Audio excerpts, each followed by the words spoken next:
ప్రార్థన చేసే వ్యక్తికి ముఖ్యంగా ఒకటి ఉండాలి.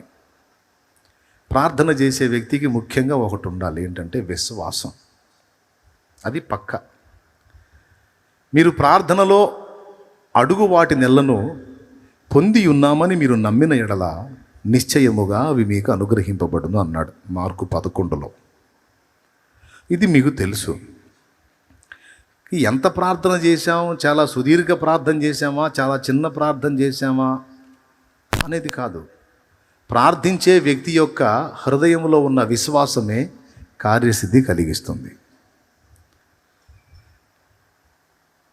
ఒకడు అనుకున్నాడు, నా మీద చేతులుంచి నా రోగం ఉన్న దగ్గర తడవి దైవజనుడు నాకు స్వస్థత ఇస్తాడు అనుకున్నాడు. కానీ ఆయన లోపల నుంచి బయటికి కూడా రాలా. పోయి యోర్దాన్లో 7 మార్లు మునిగి శుద్ధుడు అవుతాడు పొమ్మని అన్నాడు. కడుపులో మండిపోయింది. వచ్చిన ఆయన పెద్ద ఆయన, అన్నిట్లో పెద్దే, సౌండే, అధికారంలో కూడా సౌండే. మంది మార్బలాన్ని వేసుకొని బంగారు దుస్తులను తీసుకొని వచ్చాడు. కానీ సేవకుడు లోపల నుంచి బయటికి కూడా రాలా. యోర్దాన్లో 7 సార్లు మునగమను, ఆ కుష్ఠజబ్బు పోయింది పొమ్మను అన్నాడు. కడుపులో మండిపోయింది. తిప్పరారథం అన్నాడు. ఆవేశంగా వెళ్ళిపోతున్నాడు. ఎంత సేవకుడైతే మాత్రం ఇంత గర్వమా?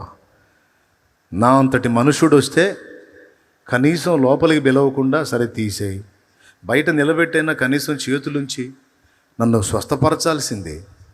యోర్దాన్లో మునిగేది ఇంతకంటే ఈ మురికి నది కాకపోతే మా దగ్గర మంచి నదులు లేవా అయింది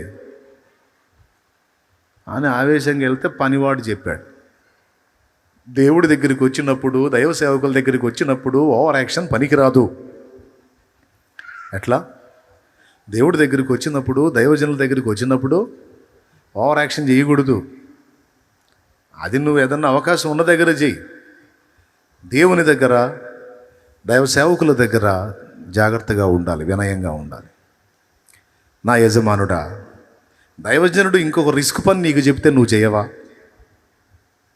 ఏం చెప్పాడు? యోర్దాన్లో 7 సార్లు మునగమని అన్నాడు. అట్లా కాకుండా 100 రోజుల పాటు తల కింద పెట్టి కాళ్ళు పైకి లేపి అట్టనే ఉండమని అంటే ఉండాలిగా. రోగం తగ్గాలంటే అట్లాంటి పని ఏం చెప్పలేదుగా.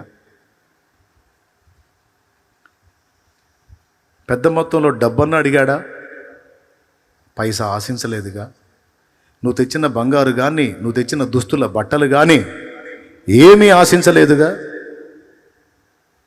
అసలు నువ్వు ఎట్లాంటి పొజిషన్లో వచ్చావో ఏం పట్టించుకోలేదుగా. అర్థం కాలేదా? ఆయన కకృతి మాలోహం కాదని, ఆయన డబ్బు వెంట పరిగెత్తేవాడు కాదు, నిజంగా దైవజనుడు నీకు అర్థం కాలేదా? నువ్వు డబ్బు చూపిస్తే డబ్బుకు బెండయ్యే రకం కాదని తెలియలేదా? అధికారాలకు భయపడేవాడు కాదు, అతడు నిజముగా దైవజనుడని నీవు గ్రహించలేదా? దైవజనుడు చెప్పింది చేయాలా అన్నప్పుడు